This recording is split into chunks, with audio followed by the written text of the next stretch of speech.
Hello guys, panoorin niyo po itong video. Unique na pagluluto nila ng manok. Inihaw na manok. Yan guys, kailangan ng kalan. Ang matindi dito guys, ayan, bato yung ginagamit nila. Ilagay nila sa malaking kawali at dyan ihawin ang manok.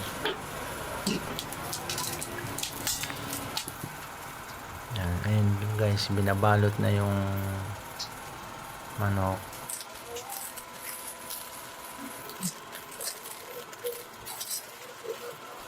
Parang papel lang guys. Oh.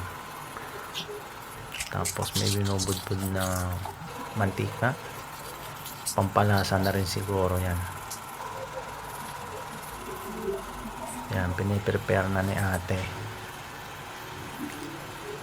Grabe guys, pwede nyong gawin to sa dyan sa Pinas, sa tindahan, magtindahan kayo, mag ihaw.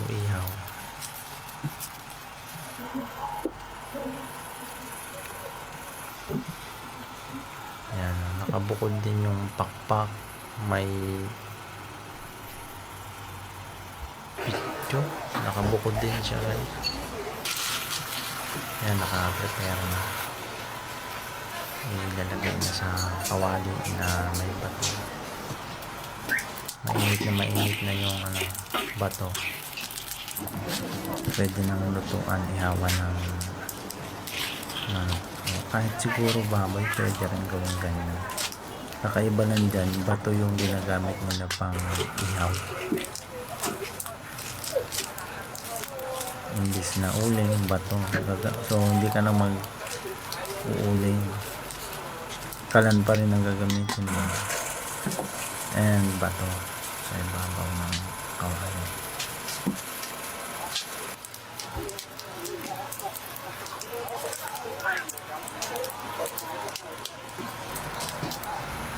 Masarap siguro talaga yan. Ngayon lang ako nakakita ganyan. Ayan ang presyo nila ganyan. So ready na talaga.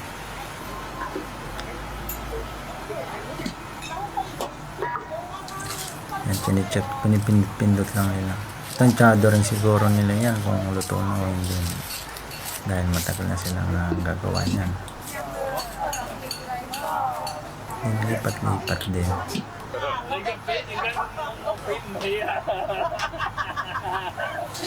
Ito parang malalaki to.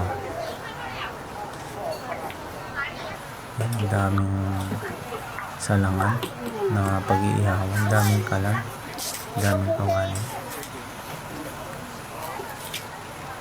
Yan guys, luto na. Handa na.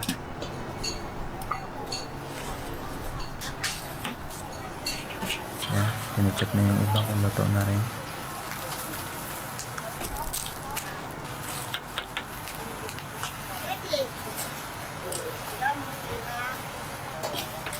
Siguro mag-business ka ng ganyan dyan sa Pinas guys. Dadayuhin ka dahil bibihira ang ganyang sistema ng pag-iihaw.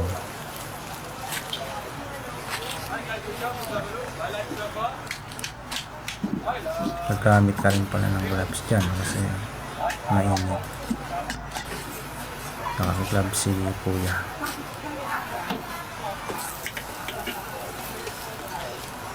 Ayan, gagamit ka rin ng ito para hindi mapasok. Mabilis yung pagkuha, paglipat-lipat ng mga inihaw na manok. Ayan, nababalutin na nila sa plastic guys. Pinipindot nila. Chine-check kung luto ba o hindi. Parang mahirap yata ang gano'n. Siguro tansyado rin nila yan kung luto na o hindi. Ayan, binabalot na. Wow. Ayan na guys, halos kumalas na rin yung laman sa buto. Sarap. Nagmamantika. Yung mga sauce niya nandun na sa pinagbalutan. Wow, ibang klase talaga guys.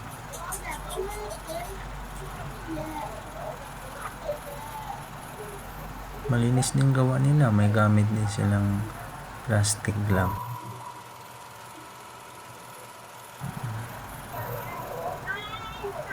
Sarap. Sausawan na rin nila yung sauce ng ng manok. Oh, ayan oh. Parang napakasarap eh. Parang mag-inasal.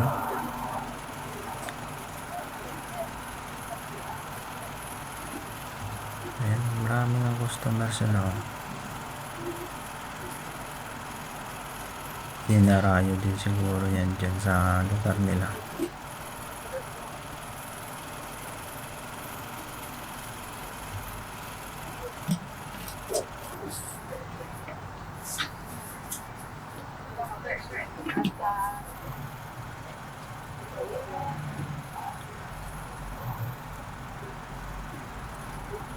Ay, pagkatapos ihawin, ini-steam pa. Tinatanggal nila dun sa nagbabagang bato sa kawali, ililipat sa isang kawali, tapos i-steam nila guys.